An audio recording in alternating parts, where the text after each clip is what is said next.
Because a fortune teller said that if I married into the Grant family they would enjoy a century of peace, I was given the right to choose my husband. I ended up marrying the eldest of the 3 Grant brothers, Andrew. But on our wedding night he actually handed me over to his 2 younger brothers to let them humiliate me. They took turns lashing out at me, cursing me over and over. I had taken the place of the Grant family's adopted daughter, Emily. Emily is the one who should be the true lady of this family.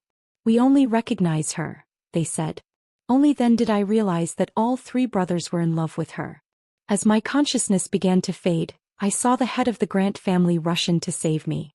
I died in his arms. Right before my death, I heard him crying and apologizing. The Grant family's trap was set by your uncle. If there's a next life, stay far away from the Grants. And then I really did have another life. When I opened my eyes again, I had returned to the day when the head of the Grant family came to visit my home. Summer, would you be willing to come with me to the Grant residence? Jason Grant asked. It's okay if you say no. This is just what fate has laid out for us. Jason's features were firm and mature, around 40 years old, though he looked like he was barely in his 30s. In my memories from the previous life, this same man had cried like a child. Time had jumped back 6 months. Back then the Grant family had sought me out under the guidance of a spiritual master. According to them, if I refused to marry into the family, they would face utter disaster.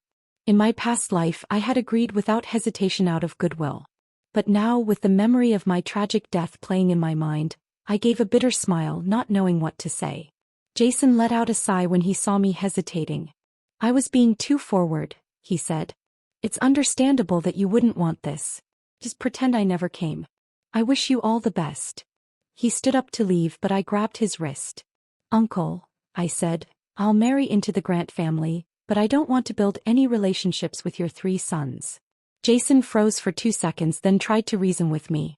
You can't take emotions lightly. You should seriously consider them. Choosing a partner is a lifelong decision. I shook my head. I've already made up my mind. If I'm going to marry into the Grants, I'll marry the best man in the family. I want to marry you, Jason Grant, the patriarch of the Grant family. He was 40 years old but looked like he was in his early 30s. 10 years ago he lost his wife in an accident and never remarried. After everything I went through in my past life, I could see clearly that only he was a decent man, 10 times better than his sons. He was stunned by my bold declaration. Don't joke like that. I'm too old for you. I raised a finger and pressed it against his lips. I won't marry anyone else. The decision's yours. After a moment of internal struggle, Jason finally agreed. For the sake of the family's future, he swore a solemn oath on the spot. If this is the only choice, I, Jason Grant, will never betray you. Let this be my vow. The inheritance of the Grant family will belong to you, Summer. I will marry you right away. If I break this promise, may I be struck by lightning and live as a beast.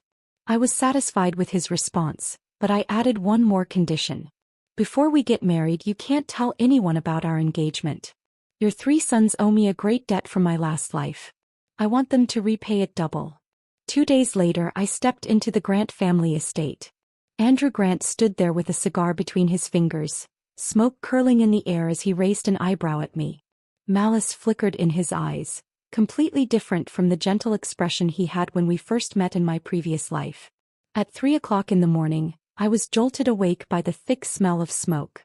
When I opened my eyes, I saw a large hole burned into the curtains and flames crawling across the carpet toward the bed. In my past life there had been a fire just like this. I had been so terrified I could do nothing but clutch my pillow and cry. In the end it was Jason who rushed in and carried me out, his arms badly burned in the process.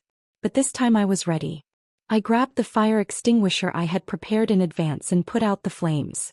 When the rest of the Grant family came rushing in, a flicker of surprise flashed across Andrew's face. He hadn't expected me to escape the fire so quickly.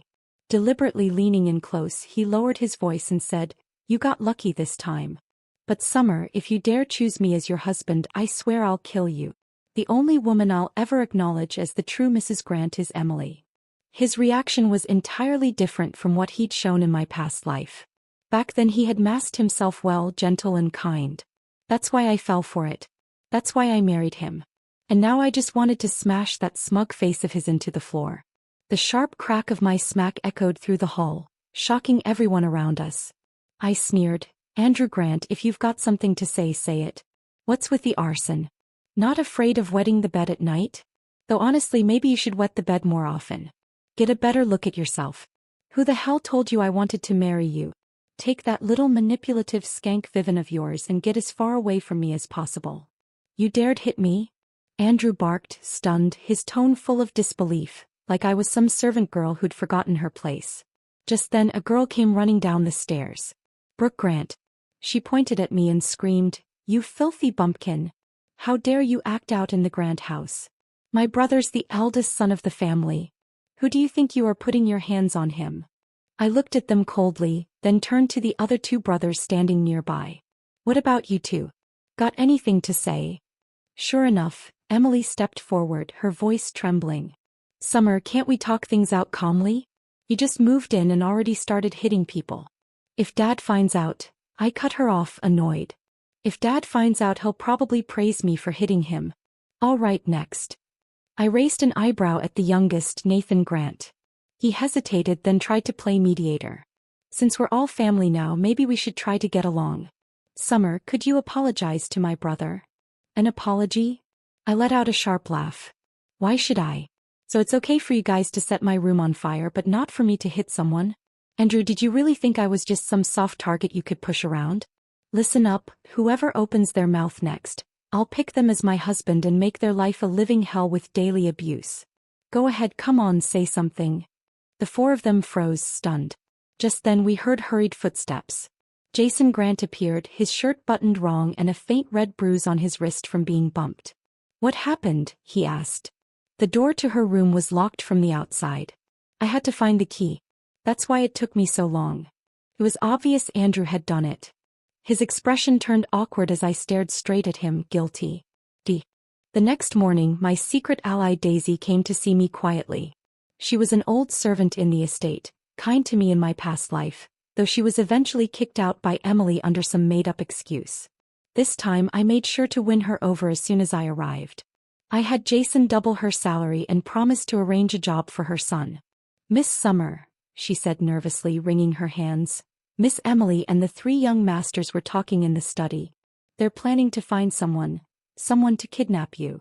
Her voice trailed off, trembling, unable to finish the sentence. But I already understood what was going on. Just like in my past life, they wanted to ruin my reputation so I'd be unworthy of marrying into the Grant family. The only difference was that last time they waited until the wedding night. This time they acted early. I gave a cold laugh, a sharp glint flashing in my eyes. Whose idea was it? It was Miss Emily, Daisy said, trembling. She also said she'd record everything and send it to the media. That way you'd be tainted. The corner of my mouth curled into a smile that confirmed it. Everything that happened in my past life had been orchestrated by Emily too. But in this life I was the one writing the script. In my previous life I'd been blind. I really thought of Emily as my little sister. She deliberately slit the pocket of my bathrobe so when I delivered a file to Andrew, the robe slipped and exposed me. She poured perfume into my shoes, which made my feet itch uncontrollably during a formal Grant family banquet, and I ended up scratching them in public after kicking off my heels. I had chalked it all up to childish pranks. But right before the wedding, she cut open my wedding dress and clumsily stitched it back together with uneven thread. I didn't notice until I stepped on stage and felt the loose seams under the fabric. But by then the ceremony had already started and I had no time to change. Who would have thought the sweet little girl clinging to my arm calling me Summer was actually the one plotting to drag me into hell? She even recruited her friends as bridesmaids. When I walked across the stage toward Andrew, one of them stepped on my gown on purpose. The unstable dress burst open on the spot in front of every guest. I was exposed. Within the hour, the video went viral across the entire internet. The camera angle was perfect, exactly from where Emily had been standing. By the time I saw through her schemes, it was too late.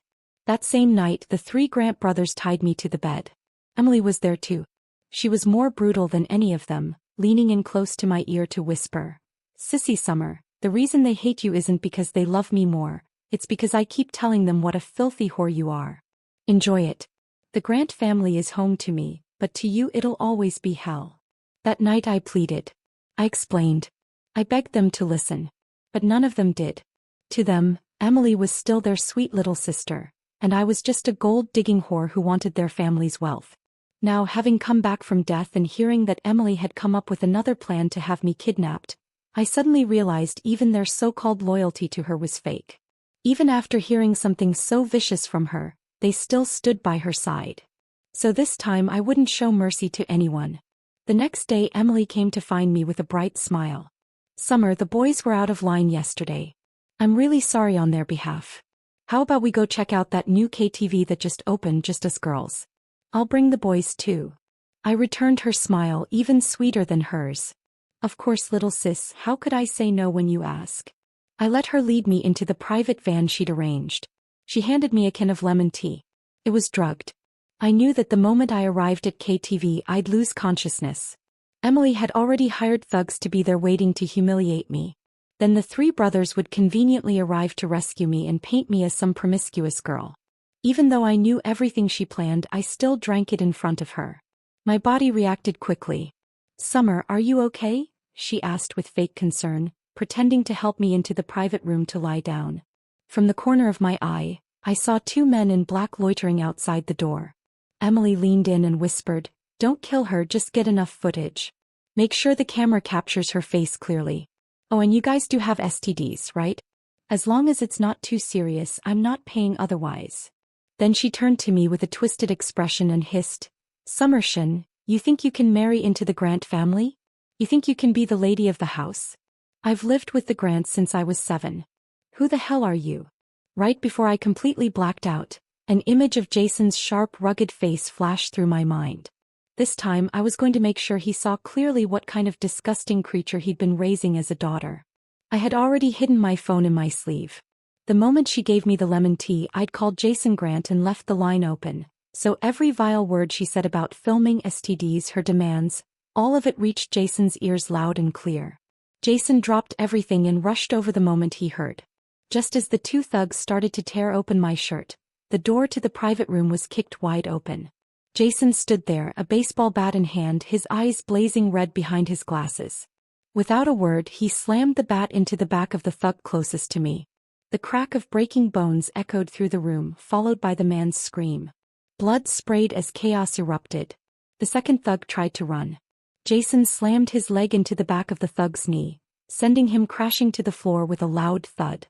"If you so much as touch her, I'll make sure you wish you were never born," he growled. The gentle, refined Jason Grant, who had spent 20 years as a model of restraint, had in that moment become the fierce young man he used to be. He stripped off his blazer, laid it over me and carried me out in his arms. Emily had just come back from the restroom when she saw the two thugs scrambling out, barely holding themselves upright. Hands on her hips, she shouted, "Useless trash. Can't even handle one simple." Her words cut off when she saw Jason carrying me in his arms. "Dad, why are you here?" she stammered. Her eyes darted to me, trying to check if I'd been violated, but all she saw was Jason's icy glare. "On your knees at the ancestral hall until sunrise," he said without looking at her. When I woke up at the hospital, Jason was sitting by my bedside, peeling an apple. The moment he saw my eyes open, he slammed the apple into the dish and snapped, "Do you have no regard for your life? What if I'd arrived just a minute later? What if those animals? Why didn't you tell me Emily was bullying you?" His voice was hoarse as if he'd cried. I tugged gently at his sleeve and said with a soft pout, "Okay, I'm sorry. I didn't tell you because I was afraid you wouldn't believe me." That made him freeze. Seeing that no one had more to say, Jason continued calmly, "The wedding will be held in 1 month. Summer is marrying." Just as he was about to name himself, Andrew suddenly dropped to his knees. "I know I was wrong," he said. "I'm willing to marry Summer. Everything before I was immature. I shouldn't have followed Emily's lead. Summer, I promise from now on I'll treat you sincerely. Please marry me." The other two quickly caught on. Whoever married me would automatically be in line to inherit the Grant family. Whether or not the marriage lasted, it didn't matter. What mattered was getting control of the estate first. Dylan pushed Andrew aside and knelt down on one knee. "Summer, I've liked you for a long time. I was just misled by Emily, that's all." Then came Nathan, the most ridiculous of the three. God knows how, but he actually pulled out a velvet ring box from his pocket, revealing a massive diamond ring. This was passed down from my grandmother to her future granddaughter-in-law. Look at the cut. It's just like your eye. It's so beautiful. How about we fly to the Maldives tomorrow for wedding photos? My grandma was ahead of her time, right? I raised an eyebrow. Where'd you even get that? Is it from a bargain site? The three of them were shouting over each other like vendors in a street market, frantically trying to outbid one another for my hand. It was laughable. The entire Grant family estate was mine now. What could they offer me that I couldn't buy myself? They sure didn't think of offering anything when they held me down on that bed and called me a whore. But now they were lining up to become the very thing they once insulted. I rolled my eyes and finally cut them off. All right, how about this? You want to marry me? Then whichever one of you can make Emily kneel and sincerely apologize to me, I'll marry them. The brothers instantly froze. Getting Emily to kneel and beg for forgiveness, that was worse than death for them. But the inheritance was on the line. They couldn't walk away that easily. Before they could react, Jason suddenly bent down, scooped me up into his arms and strode toward the door. I let out a small yelp and instinctively wrapped my arms around his neck. What the hell was this man doing? He always seemed so serious, but the way he carried me made my whole body feel soft. Andrew frowned and tried to block him, but Jason sidestepped effortlessly. Dad, what are you doing? Andrew demanded. Jason snapped, I'm going to make Emily apologize. His tone was harsh enough to scare anyone, but the arm he wrapped around my waist was gentle, careful not to let me feel uncomfortable for even a second. I buried my face in his chest, secretly laughing to myself. So that's what this was. He was jealous. He didn't want to see me getting lured away by his 3 sons. Just yesterday he'd sworn I could still choose for myself whom to marry, but the moment he saw his sons fighting over me like a bunch of bargain hunters in a grocery aisle, he lost his patience. I couldn't hold back anymore. I burst into laughter. The 3 brothers were left exchanging awkward looks behind us. Unwilling to give up the inheritance, so they scrambled to follow close behind. Jason carried me straight to the family's black SUV, setting me gently in the back seat. His fingers tapped rhythmically on the leather upholstery as the car pulled away. Halfway down the road he suddenly looked down at me. If they really do manage to get Emily to kneel, would you actually marry one of them? I grinned, clearly enjoying his flustered tone. Why not? Didn't you say I had the final say? His expression darkened. No, that's not happening. Then he pulled me into his chest and held me there, not giving me a chance to wriggle away. Careful, you'll wrinkle your suit, I teased. Inside I was laughing like crazy, but on the surface I just nodded sweetly. Okay then, Uncle Jason, who do you think I should marry? Just as Jason was about to speak, the brothers' car caught up to us. Nathan clung to the rolled-down window and shouted, Sissy Summer, wait for us. We're going to make Emily apologize right now. Dylan shot him a glare. What do you mean we? Speak for yourself. Andrew leaned out the window and made a heart gesture at me. Summershin, as long as you agree to marry me, I'll make sure Emily smashes her head bloody kneeling for forgiveness. Jason's face, dark as thunder, rolled the car window up with a snap. I trembled in his arms, laughing uncontrollably. At the ancestral hall, Emily had already been kneeling for quite a while. Her knees were raw and bleeding, her bangs soaked with sweat and plastered to her forehead. When she saw us walk in, her eyes lit up and she immediately crawled toward Andrew. Andrew, you're finally here. My knees hurt so bad, please help me beg Dad, okay? Andrew didn't even hesitate. He slapped her across the face so hard she fell sideways onto the stone floor. Clutching her cheek in disbelief, she whimpered, Andrew, you hit me. Apologize to her. Andrew said coldly. Kneel down and give her 3 loud kowtows. Say, Sister Summer, I was wrong. Emily looked to the other 2 brothers for help, only to see Dylan already unbuckling his leather belt. Didn't you hear? Apologize. While you're at it, make sure to say it was Brother Dylan who made you do it. Nathan squatted down, gripped her chin and smiled in that sweet but sinister way. Aren't you great at playing the poor little princess? Go ahead, put on a show for Sister Summer. Make it good and I'll still spoil you. Oh, and remember to say it was Brother Nathan who told you to apologize. It was like watching some kind of absurd, over-the-top competition. As Dylan raised his belt menacingly, Emily panicked and looked to Jason, crying, Dad, help me. They've gone crazy. But Jason only stared at her icily. Apologize to Summer or keep kneeling for the rest of the month. That broke her. With no one left to shield her, Not even the brothers who used to pamper her endlessly. Emily finally broke down in fear. Trembling, she crawled to my feet and knocked her head against the stone 3 times. "Sister Summer, I was wrong, please forgive me." The moment her forehead hit the ground for the 3rd time, the 3 Grant brothers lunged forward like rabid dogs fighting over scraps. "I told you to apologize," Andrew shouted. "Summer, did you hear that? It was because of me," Dylan yelled. "It was my belt that scared her into doing it." "Liar." I grabbed her chin.